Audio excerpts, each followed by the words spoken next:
अस्सलामुअलैकुम दोस्तों, मीदस ब्लॉग खारसों में बात करेंगे ओमान लैंड बॉर्डर्स के हवाले से, एयरपोर्ट, मैन पावर की वेबसाइट के हवाले से और नए वीज़ों के हवाले से। आज 18 जनवरी 2021 सोमवार का दिन है। लैंड बॉर्डर्स जो हैं वो आज शाम 6 बजे बंद होंगे और अगले एक हफ्ते तक बंद रहेंगे। और ये बैन जो है ये एक्सटेंडेबल भी है, इसको मज़ीद एक्सटेंड भी किया जा सकता है।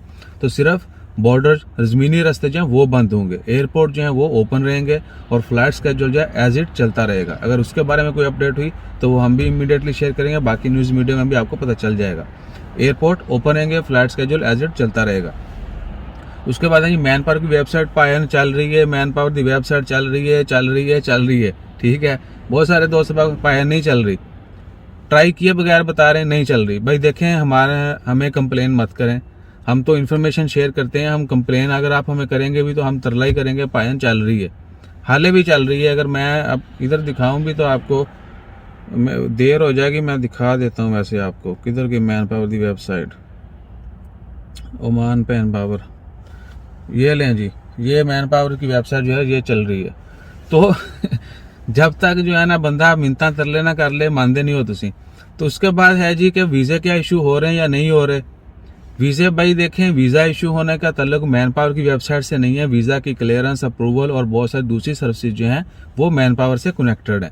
अगर आपको बिल्कुल फ्रेश वीज़ा चाहिए तो आपको पहले आपकी कंपनी, आपके अरबाब ने मैन पावर से परमिशन लेना होती है, मिनिस्ट्री मैन पावर से, कि मुझे खारजी बंदा जो है वो हायर करना है तो मुझे परमिशन दी जाए।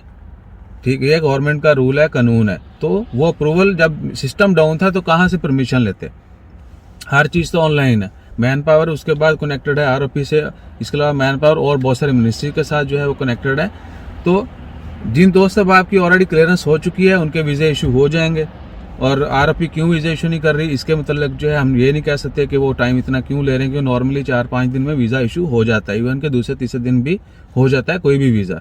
अगर ज़्यादा टाइम लग रहा है तो there will be technical issues, या क्या है, स्क्रीनिंग या कुछ भी कह सकते हैं। कंपनीज की भी जांच पड़ताल आजकल जारी है, तो वीज़े जो हैं वो भी इशू हो रहे हैं। हर तरह का वीज़ा इशू हो रहा है। बहुत सारे कहते हैं जी कि विजिट वीज़ा जो हैं वो नहीं इशू हो रहे, या सिर्फ 3 महीने का वीज़ा इशू हो रहा है। और कुछ दोस्त साहब ने ये भी कहा था कि अगर आप विजिट वीज़ा भी लेते हैं तो आपको क्वारंटाइन के लिए 5 स्टार या 4 स्टार होटल का कहा जाता है। वो देखें, वो रिक्वायरमेंट सिर्फ टूरिस्ट वीज़ा के लिए है। या जो नॉर्मल विजिट है आप किसी भी कंपनी से लेंगे, किसी स्पॉन्सर से लेंगे, उसकी कोई रिक्वायरमेंट नहीं है कि आपने 5 स्टार होटल में जो है ना क्वारंटाइन करना है। कंपनी जो विजिट वीज़ा देती है उसमें कंपनी रिस्पॉन्सिबल होती है, जब बंदा खुद होता है।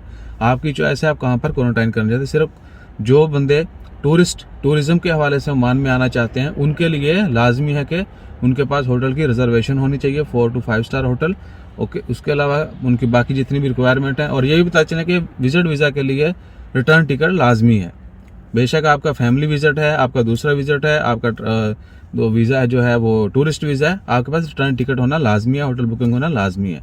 टूरिस्ट वीज़ा की, विजिट वीज़ा के लिए रिटर्न टिकट होना लाजमी है। इसके अलावा बहुत सारी इन्फॉर्मेशन आप लोगों को ऑलरेडी पता होगी, नहीं पता आप कमेंट करें, इंशाल्लाह हम दोबारा उसको रिप्लाई करेंगे। अपना ख्याल रखें, दुआ में याद रखें, और पायन सानू तंबाकू बनाना छड़ दो प्लीज़। जज़ाकल्लाह, अल्लाह हाफिज़।